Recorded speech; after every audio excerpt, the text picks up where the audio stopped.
Commander, the enemy fleet has broken through. They are 50 million kilometers away from Earth, but it's just one squad of 9 warships. Where's our fleet? We're 5 million kilometers away from the moon. Considering the range of the last black hole collapse from the shuttle ship, we're at the maximum safe distance. Good, keep advancing. We must wipe them out completely. Zhao Yu seemed a bit regretful. It's a pity the enemy is too cautious, sending only one fleet this time. Otherwise, we really could have a chance to annihilate them. That's right. Uncle Da was about to respond when he suddenly added, Commander, the enemy has fired a star-destroying cannon aimed at Earth. They're shooting from so far away. Can we intercept it? Judging by the energy concentration, the star-destroying cannon the enemy launched is a third-generation technology. One shot is enough to destroy Earth. But we do have quite a few escort ships along the way which can absorb some of its energy. Uncle Da paused for a moment before continuing. According to our calculations, a portion of the energy from the star-destroying cannon will pass through the blockade and hit Earth. What's more coincidental is that when the cannon's energy reaches Earth, it'll be right near their Biang city. The city's dome and laser defense system were destroyed by the people of Earth. Zhao Yu was taken aback and asked, Will Earth be destroyed? It won't. Uncle Da shook his head. Earth probably won't be destroyed, but Biang City and a few nearby cities will likely be wiped out. And, based on the speed of the enemy's star-destroying cannon, they most likely won't be able to escape. Zhao Yu nodded slightly and said, Do your best to intercept it. As for the rest, it's up to their fate. Yes. Senator Smith, we have a message from the Galactic Federation. Quickly, translate what the messenger said. Smith was excited and quickly informed the other council members, asking those not in Biang City from the Disya side to participate in the meeting via holographic projection. Senator Smith, Disya says they're too busy. Tell them, if they don't welcome the messenger, their evacuation tickets might not work. Smith snorted coldly. Now that Disya had sided with the moon aliens, they were his enemies. Although they were both still on Earth and couldn't openly fight, he didn't want to miss this chance to annoy them. Wait and see. Once I meet with the Galactic Federation's messenger, I will surely bring up Disya's betrayal. Chia d'US base. According to astronomical telescope observations, the Galactic Federation has indeed broken through with a fleet, about 9 warships, heading towards Earth. Colonel Chu said seriously, the frontline situation seems unfavorable for the Panga civilization. They've already lost over 20,000 warships. Everyone was anxious. Senator Zhou quickly said, Ask Zhao Yu if there's anything we can do to help. Don't hesitate to ask. I asked, but they didn't reply. Then, someone suddenly said, The Galactic Federation has sent another message. It's being translated now? Also, Smith and his group want us to join their meeting, or they'll mess with our evacuation tickets. Senator Zhou sighed, We have no choice but to join. After all, the ones stationed in Biang City are their people. Soon, several council members joined the Earth Federation meeting via holographic projection. The folks from Disya finally deigned to join us. As soon as the connection was made, Senator Smith started speaking in a mocking tone, looking smug. I heard that the situation at the front has turned around. The ancestor you've sworn allegiance to have lost over 20,000 warships in just one day. Senator Sun retorted, It's just 20,000 warships. The Panga civilization has 200,000 warships. There's still a long battle ahead. Stubborn words. The Galactic Federation broke through twice. They can do it a third and fourth time. Smith chuckled. I hope you watch closely as the Galactic Federation defeats your newly acknowledged patriarch. Colonel Chu and the others felt frustrated, but there was nothing they could do. The Panga civilization was losing on the front lines. Seeing this, other council members who didn't want to miss this chance started teasing. Disya was powerful on normal days, and they didn't dare to offend them. But now, in a few hours, we'll be on a ship from the Galactic Federation, seeking refuge. You who are staying here, better be careful not to be dragged down with your new daddy when he dies. Yes, once we're on the ship, we will be the representatives of Earth. From then on, your name, Disya, might be banned. By this point, the Earth Federation was in shambles, with no semblance of order. The future of Earth didn't depend on those present, but but on the battlefield at the front line. If the Panga civilization won, Dixia would establish the Order of Earth. But if the Galactic Federation won, Dixia would be abolished, and the Order of Earth would be written by the overseas powers. Sigh. Senator Sun sighed deeply, wanting to argue but unable to find a new point. He could only sit in gloom. Colonel Chu also felt a bit nervous. Had he really made a mistake? Siding with the Panga civilization was his idea. Now everyone was suffering so much, and he felt guilty. Of course, what upset him more was worrying about Dixia's future if the Panga civilization truly lost. Given Senator Smith and others' hostility towards Dixia, the future of Dixia people might be even worse. They might even be treated like livestock, like the distant branch of the Een merchants. Just then, a staff member reported, "The message from the Galactic Federation has been translated." Smith said with high spirits, projected in the meeting room, "Let everyone listen to the teachings of the Galactic Federation's messenger."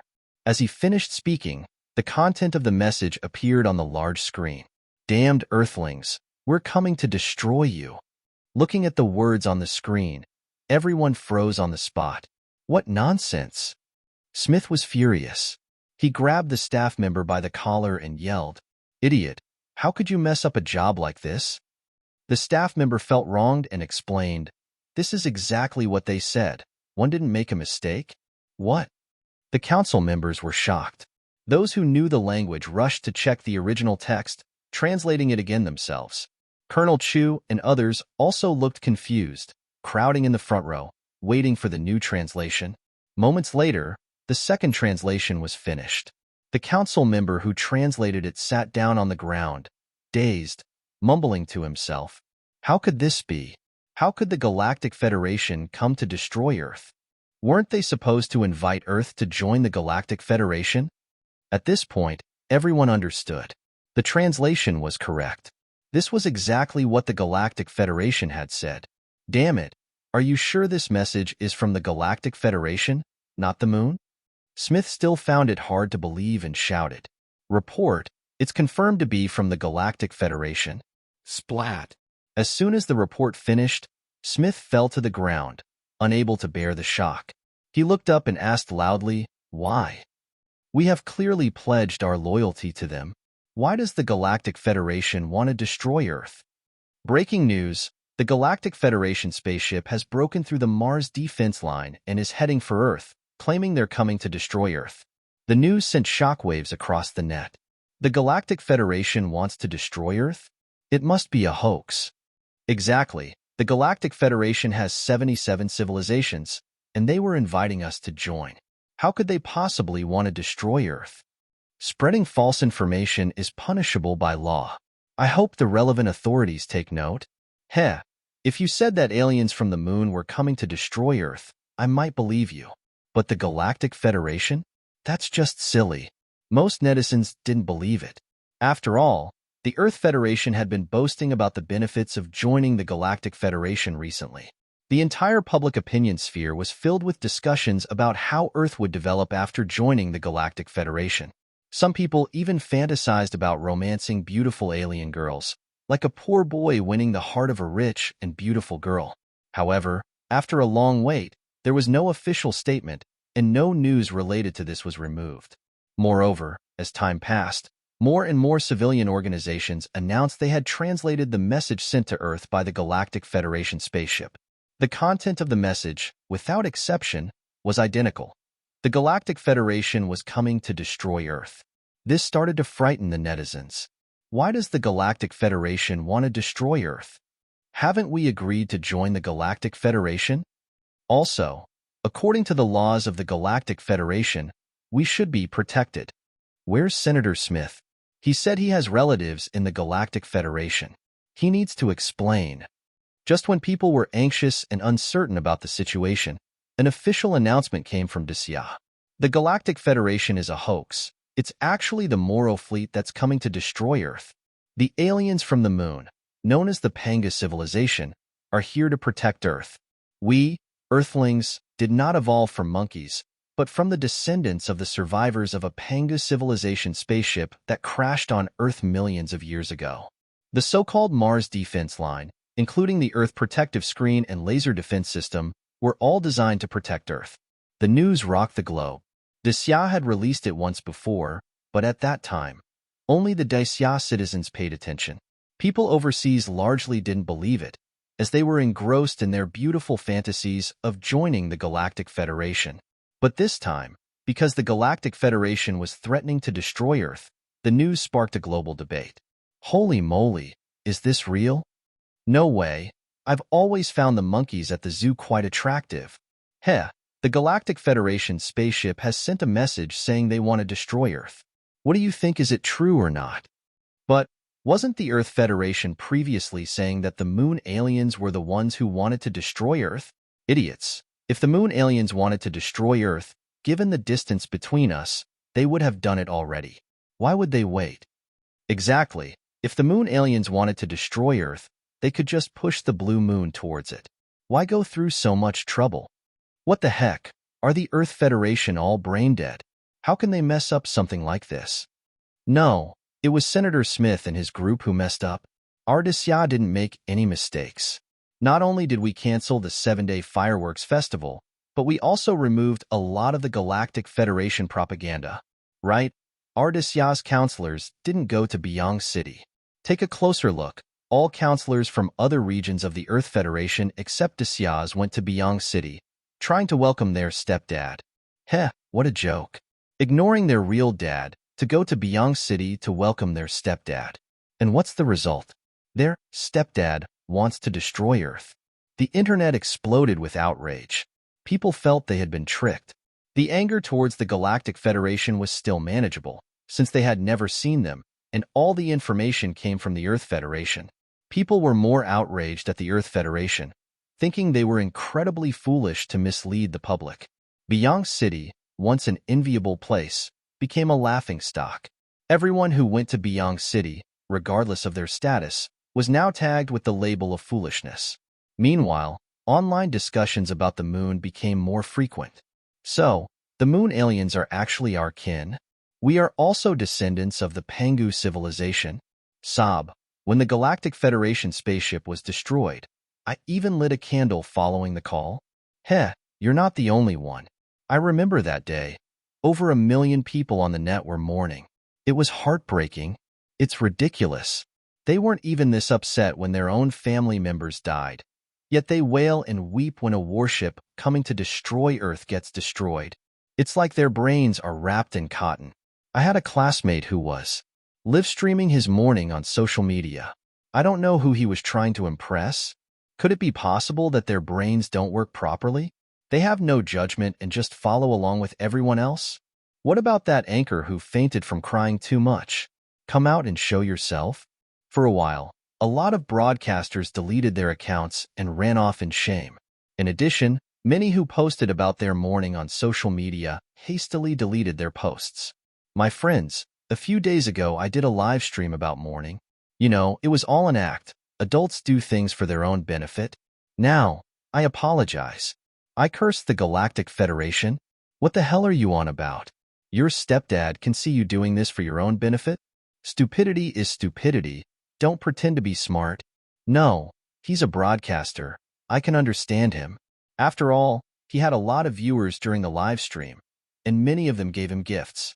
But those influencers who copied the broadcaster's script, they're just plain stupid. Exactly. The broadcasters cry for traffic. Those who mourned on social media, firstly, have no financial stake. Secondly, have no family connection.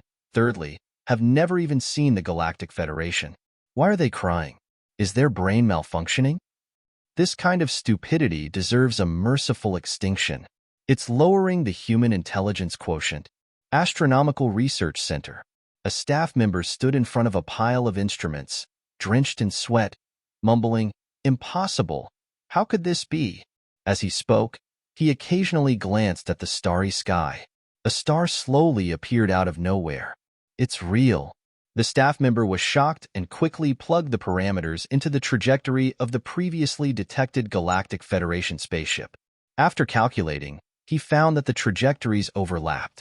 Damn it, the Galactic Federation spaceship has launched an attack. The target is Earth. And looking at this energy level, It's enough to blow Earth to pieces. The situation was so serious that the staff didn't even have time to grieve. They hurriedly uploaded the detected information to the Earth Federation. What? A spaceship from the Galactic Federation has launched an attack on Earth that could destroy the entire planet. The Earth Federation was shocked by the news. Yes, it's not like a nuclear bomb, which merely scratches the surface and could only wipe out humans. It's the type that could blow up the whole planet. Smith was startled and quickly asked, "Is there any way to intercept it?" No, this kind of attack is beyond our imagination. Even 1,000,000 nuclear bombs would be useless. A nuclear explosion, at best, creates a hole a few kilometers wide, but the diameter of Earth is 12,742 kilometers. The attack from the Galactic Federation could blow up the entire Earth. How could our nuclear bombs possibly intercept it? Senator Smith had just stood up, only to sit back down heavily. We're doomed. Earth is doomed. We're finished. The place was filled with cries of despair. Faced with the threat of death, the dignity of the senators was nowhere to be seen. They cried helplessly, like children. The war between the Galactic Federation and the Panga civilization was akin to a battle of gods, naturally drawing global attention. Many amateur astronomical groups had also observed the situation. Overwhelmed with fear, they released the news to the public. The whole world was shaken again. An attack that could blow up Earth. How is this possible? Do we have any way to intercept it? From what we see now, there's no way. This attack is too powerful, beyond human comprehension. Can't be. Isn't our Earth technology quite advanced? Yeah. Didn't this expert thaw a virus from 10,000 years ago? That expert created a mini black hole. Or some expert announced they've created a four-dimensional space. Are all these experts just talking nonsense? Experts love to exaggerate. You know that, right? How else would they secure funding? Netizens had not expected that Ether, with its touted advanced technology and various space projects, from solar system modification and Mars colonization to artificial sun creation, would be helpless in a real crisis. The gap in technology is just too wide. It's not that Earth isn't strong. It's just that the enemy is too powerful.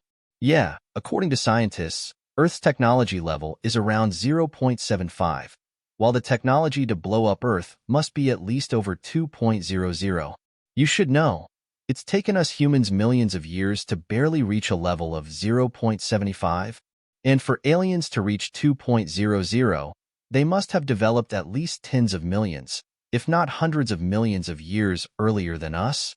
How did we develop for millions of years? Haven't we only been technologically advanced for 200 years?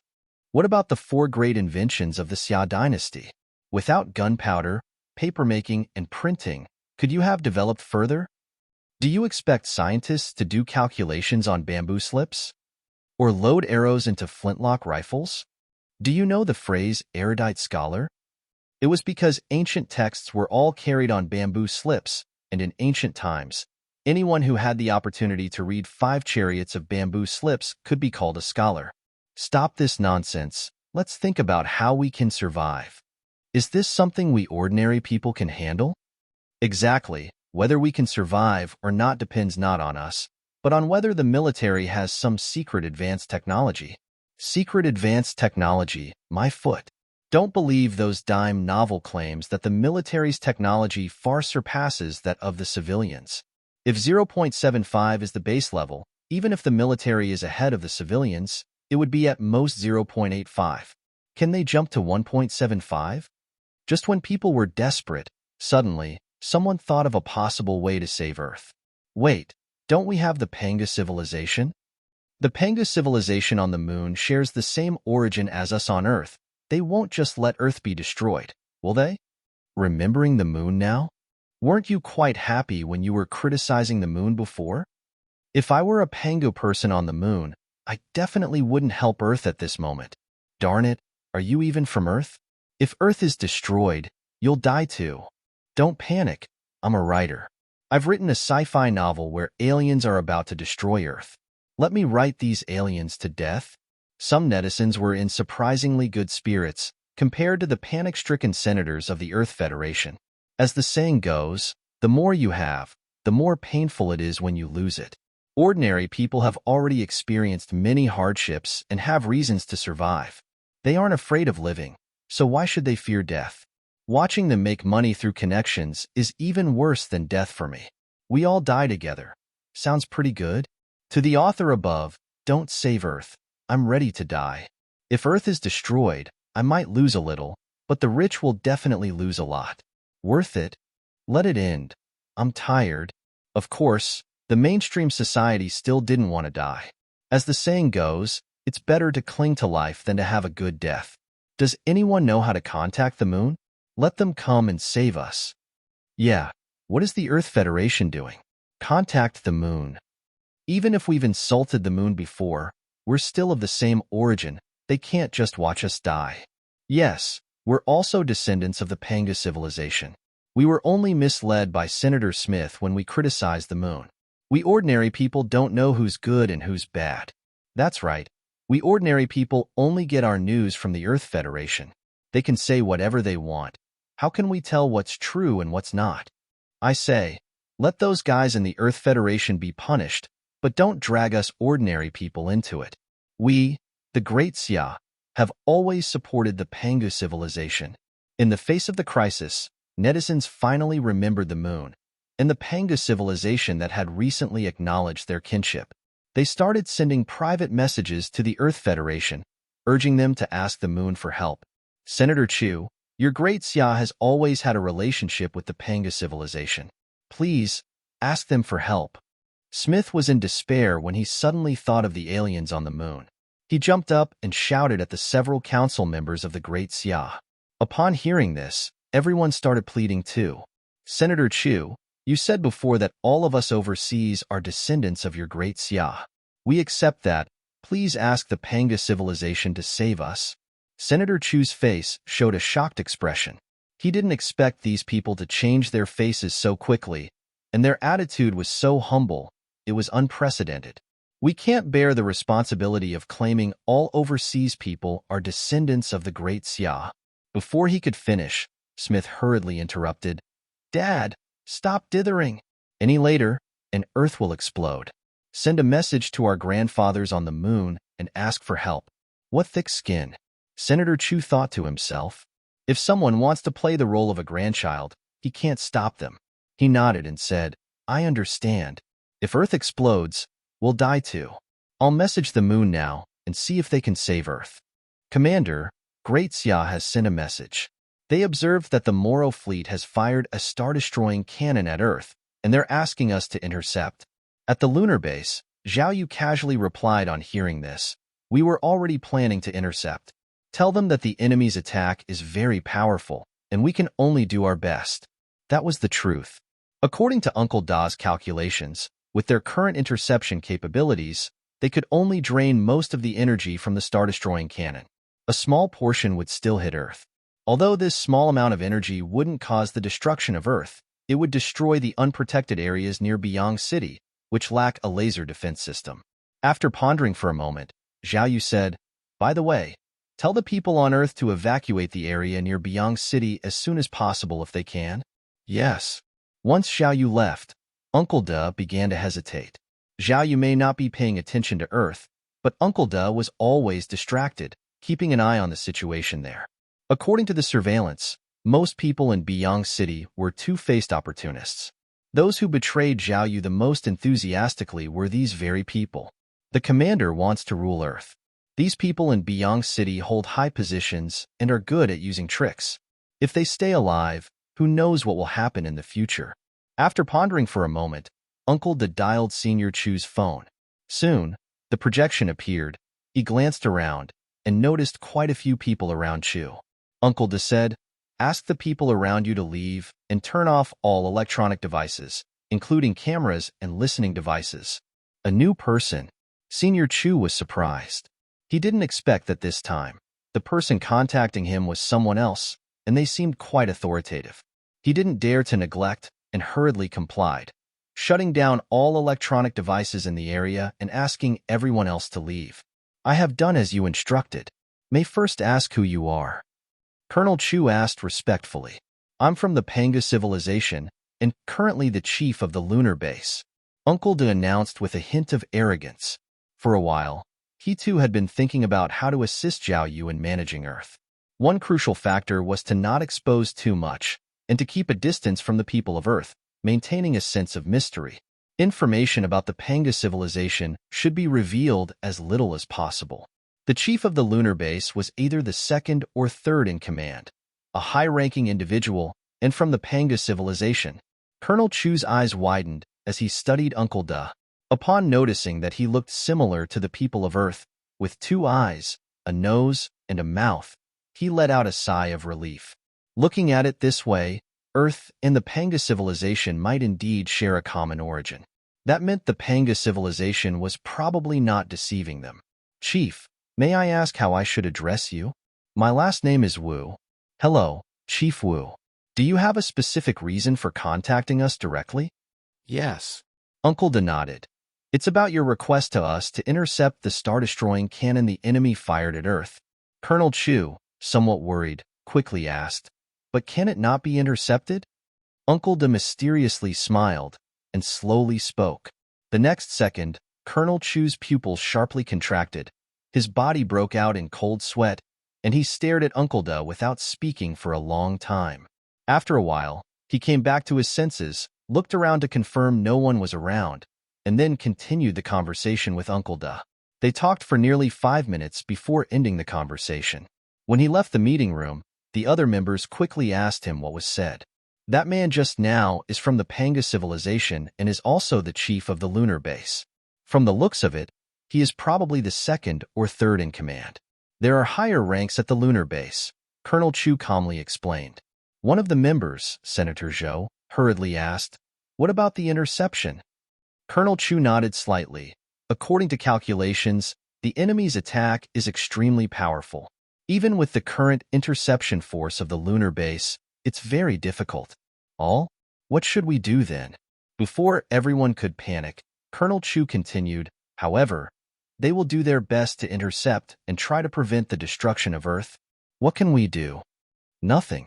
All we can do is pray that they can intercept part of the energy and prevent Blue Star from exploding. Is that all? What else did you two talk about? Colonel Chu shook his head. That's all. After dealing with more issues, Colonel Chu finally left the scene. When he returned to his dormitory and locked the door behind him, he collapsed onto the floor, staring blankly at it, silent. Breaking news. According to the Astronomical Center's observations, tens of thousands of warships from the Panga civilization have dispersed 1.5 million kilometers away from Earth in the cosmos, attempting to intercept the enemy's star-destroying cannon. As soon as the news broke, cheers spread across the internet. Long live the Panga civilization. At critical moments, we can only rely on our own kind. Exactly, after all, we share the same origin as the Panga civilization. In times like these, only they would help us, regardless of past grudges.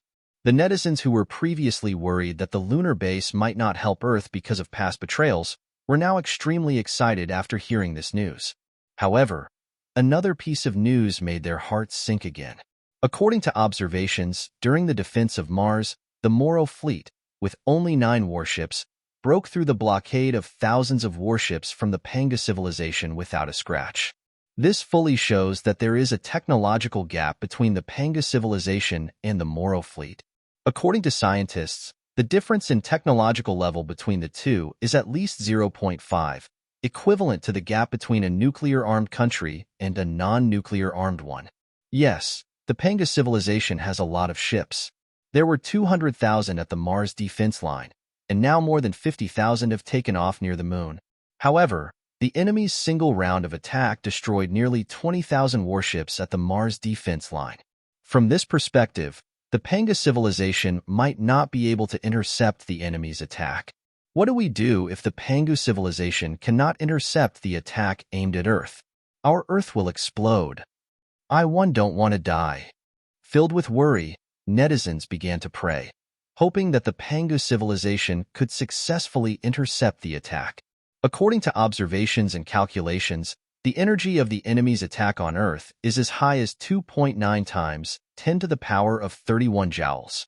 At present, the 30,000 ships of the Panga civilization have started to fire high-energy lasers at the attack trajectory. These lasers are very powerful. Each one is far more powerful than the peak force of the world's nuclear arsenal, reaching 1.8 times 10 to the power of 22 joules. However, it's still far from being able to completely intercept the enemy's attack. According to calculations, even if the Panga civilization's ships keep firing high-energy lasers, some energy will still break through the interception and hit Earth. Now, all we can do is pray that the Panga civilization's ships can consume more energy, so when the energy attack hits Earth, it won't cause its destruction. Countdown to Earth's destruction, 59 minutes. Ever since the Moro fleet fired a star-destroying cannon at Earth, all capable organizations around the world have been put into action. Without any official approval, they spontaneously started to publish various data online, drawing global attention. Only 59 minutes left. Whether Earth will explode or not depends on the Panga civilization now.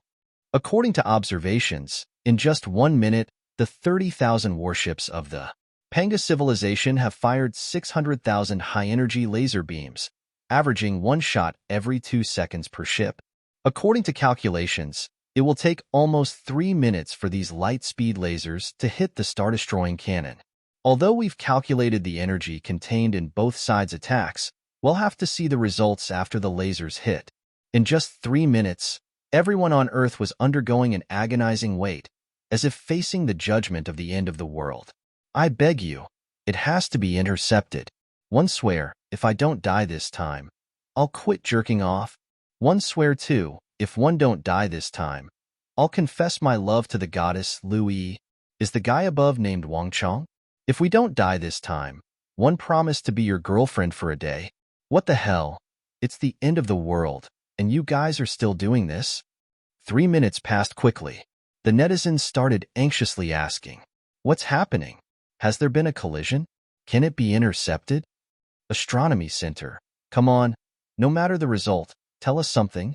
Another minute went by before the various astronomy organizations reluctantly started to release the interception data. According to the observations, the 600,000 attacks in total have consumed 0.01% of the enemy's star-destroying cannon energy. At the current firing rate of Panga civilization's 30,000 warships, when the star-destroying cannon hits Earth, 82% of the energy will still remain. Can 82% of the energy destroy Blue Star? To be honest with everyone, even if only 1% of the energy remained, it would be enough to destroy 99.99% of the life on Earth, including those hidden deep under the water. Perhaps only certain microbes could survive. As soon as this news came out, people around the globe were shocked, and a wave of sadness spread instantly. Many people gave up, turned off their phones, ran back home, and tightly held their family members, planning to die with their loved ones at this final moment. We're done. We're doomed. I just paid off my mortgage, 30 years. One haven't had a chance to enjoy it, and one going to die like this. I'm still a virgin, 39 years. One haven't met my soulmate. I'm not ready to die like this. No way. I've been working for 8 years and just got promoted to the workshop team leader. I haven't even had a chance to show off to the college interns, and now I'm going to die? Damn, I just bought a BMW. One only just posted on my social circle. My good days were about to start, and now it's over. I don't want to die. One don't want to die. Please, Panga civilization, give it your all. If you can save me, I'm willing to serve as a slave for my entire life. At this moment, no matter how significant a person once was, they felt utter despair. The breath of death permeated the air, and for a moment, all people around the globe were truly equal. Half an hour later, suddenly, an astronomy organization excitedly reported, the energy of the 300,000 ships from the Panga civilization has increased. They've started to increase their power. I guess it's because the distance is so far, the energy of the laser beams has some loss, so they have been accumulating energy. Quickly calculate. Can it be intercepted? 3 minutes later, the calculation results were out. Based on the calculations, with the current attack frequency and energy level of the Panga civilization, they could probably intercept about 25% of the star-destroying cannon's energy. What's the difference? We're still going to die, aren't we? People were overwhelmed with sorrow. Almost everyone across the globe gave up their illusions. Some people, taking advantage of the last bit of time, decided to do things they had always wanted to do but never dared. Some people just lay down on their beds, crawled under the blankets, hoping this was just a dream and they would wake up. Most people did the same thing. They chose to be with their families in this final moment. I've been working so hard to make money, only now realizing that family is what's most important. My only regret is that one didn't spend more time with you.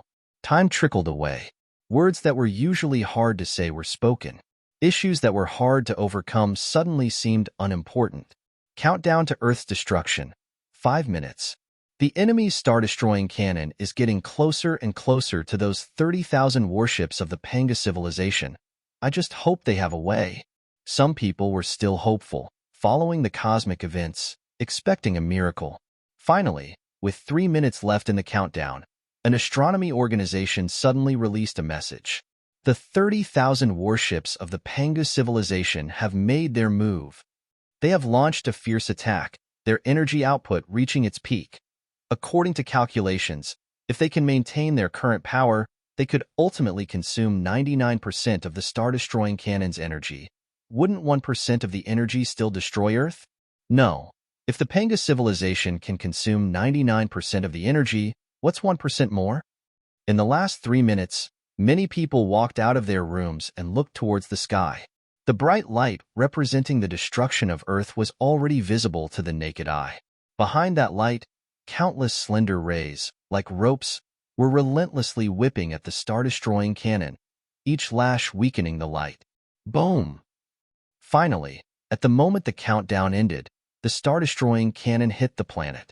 The anticipated shattering of the landscape didn't occur. In most parts of the world, they only felt a tremor. Does it take time for the disaster to reach us? Someone speculated that the planet's explosion might take some time. But who would have thought, after waiting for several minutes, there was no following force of destruction? What's going on? Finally, someone couldn't resist and logged onto the internet. According to observations, the 30,000 warships of the Panga civilization consumed 99.9999% of the energy of the star-destroying cannon. Only 0.0001% of the energy hit Earth. This level of energy won't destroy Earth, but it will destroy the impact point. Unfortunately, the point of impact was Byong City. We're saved. Hooray! Long live the Pangu civilization. People around the world cheered, celebrating their survival. The Star Destroyer is gone, but the enemy's 9 warships are still heading towards our Earth. While the public was still cheering for survival, some people were still anxiously staring into the universe. What should we do now? Senator Zhou expressed his anxiety. Given the defense level of the 30,000 warships of the Panga civilization, if the enemy launches 2 more Star Destroyers, our Earth can't be protected anymore. Yes, those 9 warships. Who knows if they have more powerful weapons than the Star Destroyer? Senator Sun agreed. At this point, Colonel Chu suddenly said, "Now that the people of Byong City are gone, should we consider how to integrate Earth?" Integrate Earth? Everyone was taken aback, feeling a bit puzzled. No, those 9 warships haven't been resolved yet. Why are we talking about integrating Earth? Since we can't intervene space war, let's focus on the immediate task. Unmoved, Colonel Chu said, Earth has a federation, but it is very loose, too many voices, too noisy. Senator Zhou got an idea, stepping forward. Senator Chu, did you learn anything when you talked with the lunar administrator? No. The other counselors looked at Colonel Chu with surprise. Seeing his calm demeanor, their suspicions deepened. You definitely know something, otherwise why would you think of doing this now? Senator Sun asserted confidently. Upon hearing this, Senator Zhou interrupted, Senator Chu, do you have something unspeakable related to this? Colonel Chu didn't respond for a long time. In this situation, not refuting often means not denying. Everyone exchanged glances, somewhat enlightened. What do you want to do? Senator Sun asked. We are still counselors of the Earth Federation. Although Smith and his associates are plotting to kick our great Xia out of the Federation, they haven't passed it yet. Colonel Chu continued, right now, Earth is in chaos. It's time for our Earth Federation to maintain order. Everyone present felt their heartbeat speed up. This matter was too significant. Even the ancient Great Qin hadn't achieved it, but if they could... But, although the people of Byong City are gone, the defense forces of all regions are still there. Colonel Chu pointed to the blue moon and said lightly, "Recently, Earth is unstable.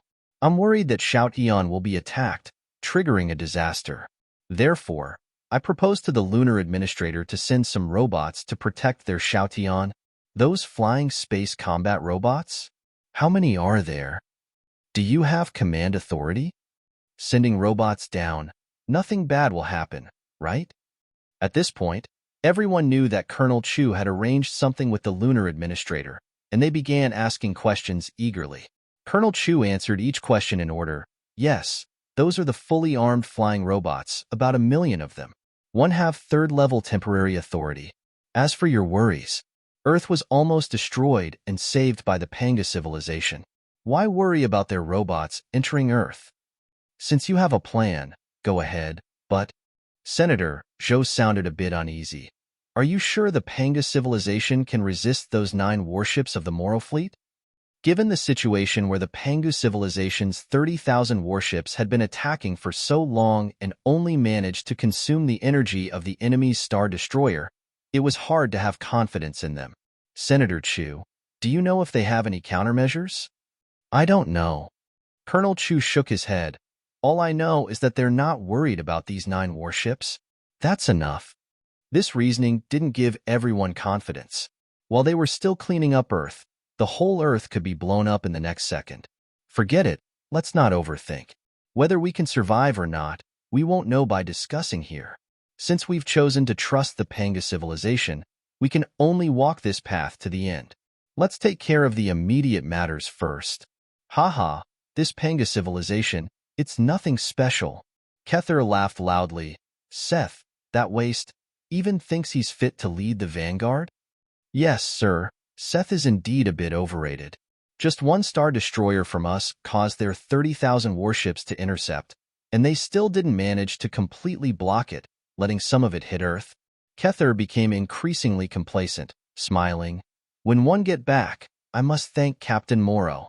If it wasn't for his insistence against everyone else, allowing our loath fleet to break through, we wouldn't have received this honor. Yes, Captain Moro is indeed wise. The people following Kether knew some secrets and understood the unusual relationship between Moro and Kether. At this moment, they felt some joy. Without this relationship, they wouldn't have received any credit. I'm truly lucky to follow Captain Kether in my lifetime. Yes, thanks to Captain Kether. Hearing the flattery, Kether was even more satisfied and proudly commanded, "Pass on my order. Head straight for Earth. Destroy any enemy ships that block the way." Yes. Commander, the enemy fleet did not take a detour. They came in a straight line. Uncle De voiced his worry. Do they have some kind of plot? Zhao Yu looked at the situation on the star map, his eyebrows slightly furrowed. After pondering for a moment, he still couldn't figure out the purpose of the enemy's actions. After a while, he said, "Let's do this. First send 10,000 warships to form a small encirclement. Then dispatch another 20,000 warships to expand the encirclement. The remaining 20,000 stay on standby, ready to respond at any time." Once Uncle De relayed the orders, Zhao Yu turned his head and asked, "Do you think one should recruit some strategists from Earth?"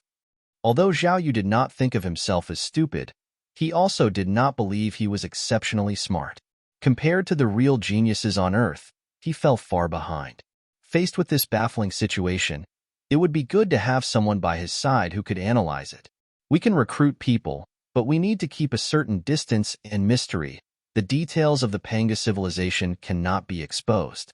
Therefore, my suggestion is to pick a location outside the base, set up a separate war command post, and these strategists can be placed there on normal days. In this way, they can provide advice and not obtain too much information about the lunar base. Zhao Yu slightly nodded and said, "Then let's do that. You talk to Earth. Ask them to send some strategists with military talents." Commander, what about your identity? The temporary commander of this war. One guess? Zhao Yu thought for a moment, then told Uncle De, You think about a set of Panga civilization's data, improve where you can, make it as real as possible. Also, the reason one can be a temporary commander, it should make sense. Haha, useless. Kether laughed heartily. Behind his fleet, there were over 500 warships that had been left behind. At first, he had issued an order to destroy the enemy warships, but he quickly realized this was not feasible. Most of the warships pursuing from Zhao Yu's side were escort ships, formed into groups of 500, easily intercepting all attacks. Seeing this, Kether simply stopped thinking about destroying these warships and continued with his previous plan, beginning to break through. At this moment, he shared the same feelings as the 10th shuttle ship had previously.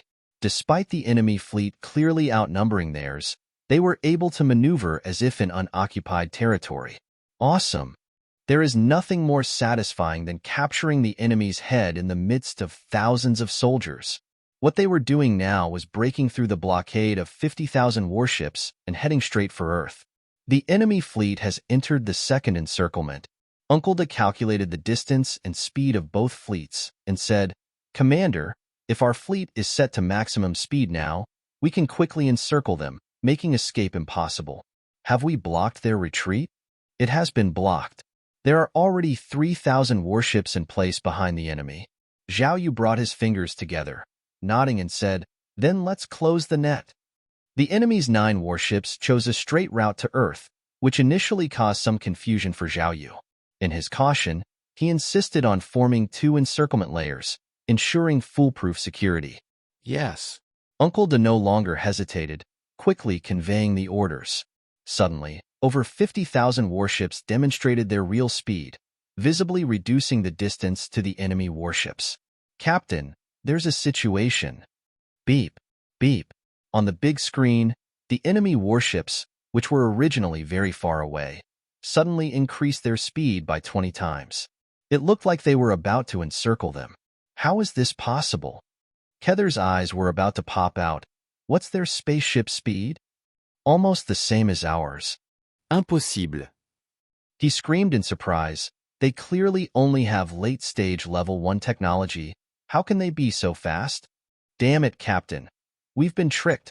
They've been pretending all along. This speed. They must have a particle black hole engine. Retreat, retreat, retreat quickly. Startled, Kether quickly issued the retreat command. With equal technological levels, the enemy had 50,000 warships and they only had 9. This was basically a suicide mission. We can't escape. All our routes have been locked down. It was like a game of Go. They seemed to have a large area to move around, but in reality, they were already on a dead end. As long as the enemy methodically completed the blockade, they could be annihilated. That's impossible. Even if they disguise their technology, their speed is only equivalent to ours. We could break in before. We can escape now, Kether screamed. Captain, it's not as simple as that. We could break in before because the speed of their spaceships seemed only 1/20th of ours. Now, with equivalent speeds, we can't escape the way we came in. And moreover, most of the enemy warships are escort ships, mainly using laser beams with a wide radiation range.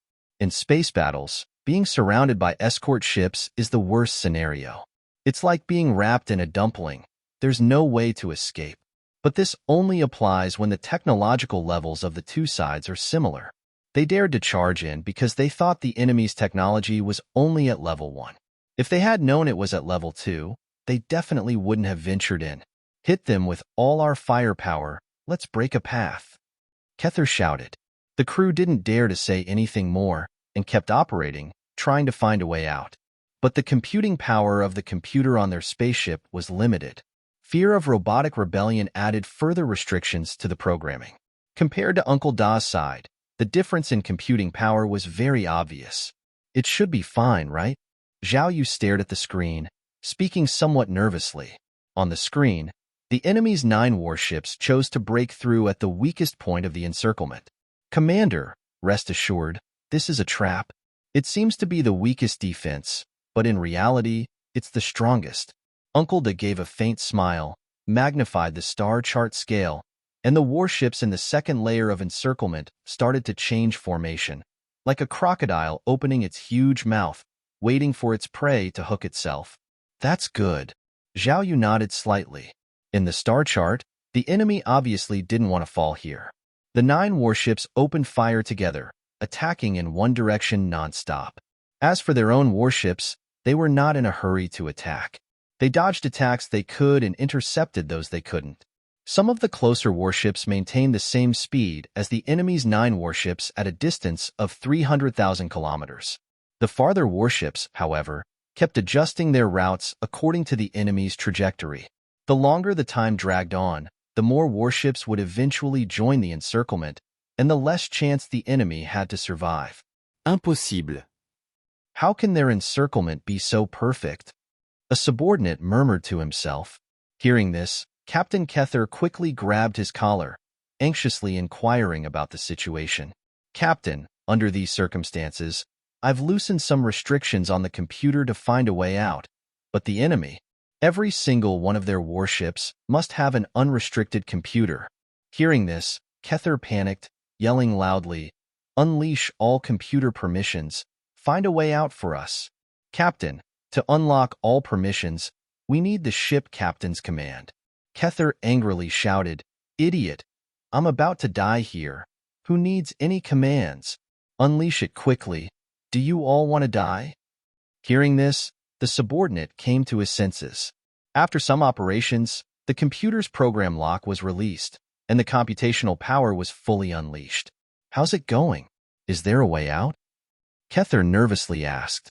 However, the more the subordinate operated, the thicker the fear on his face became. Slapdash. Seeing that the subordinate remained silent for a long time, Kether slapped him without a word. After waking him up, he pressed, "I'm asking you, is there a way out?" The subordinate trembled, stammering, "Captain, we're done for." According to the calculations, the computing power on each of their ships is no less than ours. Even more, somewhere unknown, there's a horrifyingly powerful computer far beyond imagination that has blocked all our routes. This is impossible. This is space. How can they have such computing power? Kether said, unable to believe it. Captain, we used to have such computing power, but because we couldn't solve the problem of robot awakening, we've been restricting it. As he spoke, the number of ships outside the first encirclement was increasing, already more than 10,000. Kether felt a chill in his heart, asking, "Just tell me, can we survive?" "We can't survive." The cabin fell silent. Kether sighed deeply. As if accepting his fate, he looked up in the direction of Pluto, murmuring, "Moro, although one didn't destroy the Earth for you, I've managed to probe the strength and weakness of your enemies. Send down the command. When the enemy warships gather, let's take them down with us." "Uncle Da, how many of our ships will survive if they self-destruct?" Zhao Yu suddenly thought of the enemy's shuttle ships self-destructing and voiced his concerns. These 50,000 ships equipped with new propulsion technology represented all he had accumulated these days. He was reluctant to see them being wasted by 9 warships. "Commander, don't worry. I've already accounted for such a situation and distributed our forces. Apart from the first encircling layer, other warships are outside the self-destruction range." He could accept the loss of 10,000 warships. Zhao Yu nodded slightly, feeling a bit regretful. If their ships could also undergo a particle black hole collapse, they would only need one to annihilate the enemy. What a pity. Under Uncle Da's command, 10,000 warships changed formation again. 1,000 warships started to close the encircling circle, approaching the enemy.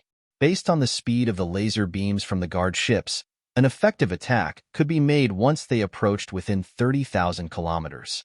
"Captain, they've begun to shrink the encircling circle, and the over 40,000 warships in the periphery are outside the range of our particle black hole collapse bomb." In the face of certain death, Kether strangely calmed down. It seems they've just entered the second level and only have particle black hole propellers. He also realized that if the enemy had a particle black hole collapse bomb, they would only need one ship to approach this distance, not tens of thousands of warships. Kether walked to the window, looking at Pluto with a look of reluctance in his eyes. He murmured, "Goodbye, Moro." "Captain, over 1,000 enemy warships have closed to within 30,000 kilometers and are attacking. Our ship's energy shield is beginning to decrease. Kether did not respond. In just a few seconds, he relived his life experiences in his mind. Blast it! Shush dash!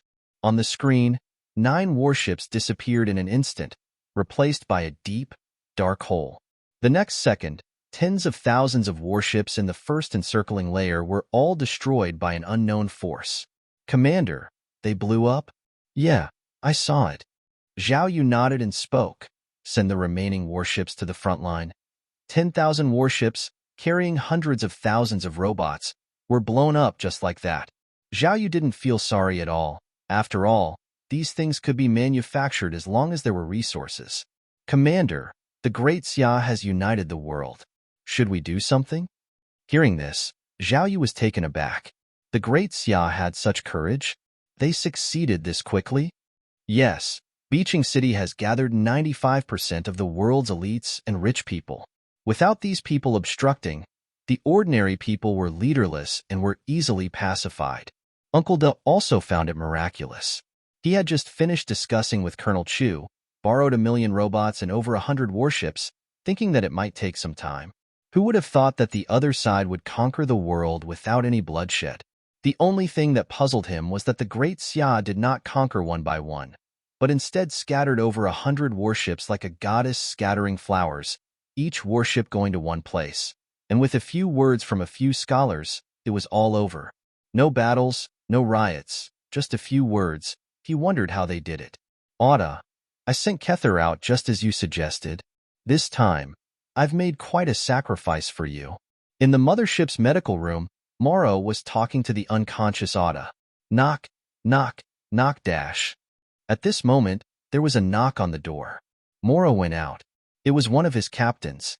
Captain Kether is dead? What? Morrow was shocked, his face showing disbelief. What happened? This was naturally an act. According to the plan given by Oda, the 10th Fleet was not a sacrificial lamb but the main attack force this time. We were all deceived by the Pangu civilization. They mastered the 2nd level of technology but disguised as the 1st level. The 10th Fleet led by Kether fell into a trap and all self-destructed. What? This time, Morrow was truly shocked. He hurriedly moved to the command room. Captain, according to the results of the gravity wave detector, the speed of the enemy's warships is equivalent to ours. This is the speed that can only be achieved with a particle black hole propeller. Before this, they were disguising, sailing at a speed 20 times lower than ours. Damn!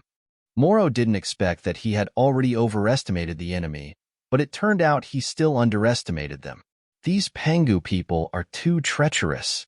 When they first arrived, they disguised as a civilization just entering the cosmos, then we uncovered them. He quickly thought of something. So you're saying the spaceship near Jupiter was also their decoy set up in advance? Morrow was shocked, and so were the others in the room. Captain, these Pangu people are indeed cunning. Before we arrived, they had already set many traps. At first, they made us believe their civilization level didn't exceed level 1. Then, they mixed true and false between level 1 early and middle stage civilizations. That spaceship near Jupiter was clearly part of their scheme. They made us send reconnaissance ships to check, making us believe their real technological level was only late level 1. Who knows? They've actually reached the technology level of an early-stage level 2 civilization. The so-called Voyager 1 might just be some kind of decoy. One of the captains analyzed, Captain, the good news is that their civilization level is only at the early stage of level 2. Captain Kether may be dead, but before his death, he took down tens of thousands of the enemy's warships. If their technology level were equal to ours, a single ship could have destroyed the 10th Fleet. Instead, they lost tens of thousands of warships in a surrounding formation. Morrow frowned and counter-questioned, how do you know their actions this time weren't a disguise? Everyone looked at each other, hesitant to jump to conclusions. But Morua had a flood of thoughts, saying solemnly, looking at it this way, the previous death of the number 10 shuttle wasn't a mystery, but their trap. These Pangu people are extremely cunning. Considering their behavior, sacrificing tens of thousands of warships this time might be a setup for the next war. Once we believe they really are just an early-stage Level 2 civilization, when they show their fangs at the critical moment, we are doomed? One captain didn't quite believe it. Captain, those were tens of thousands of warships. To control them would need at least 800,000 people. Our 10th fleet had at most a few thousand people. They coldly sacrificed 800,000 people just to kill our few thousand? No, there might not be any people on their warships. Moro shook his head. Even if the ships were human-controlled, given the ruthlessness of this Panga civilization, the probability is very high that they would discard 800,000 people as a strategy.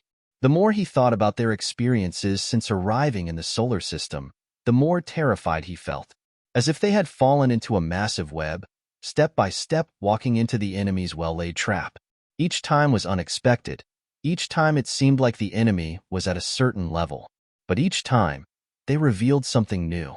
Initially, they thought that the Earth was a zero-level civilization. Who knew that not long after, they discovered through observation that the enemy might be an early-stage or mid-stage level 1 civilization. After a lot of probing, they logically deduced that the spaceship near Jupiter could truly reflect the enemy's tech level, finally determining it as a late-stage level 1 civilization. It turned out to be a trap. Even now, the early-stage level 2 civilization level shown by the enemy might be fake, possibly still luring them. The captains thought deeply, and the more they thought, the more fearful they became. This is terrifying. We've never met such an enemy before. They are not just calculating us, they are calculating any civilization that reaches the solar system.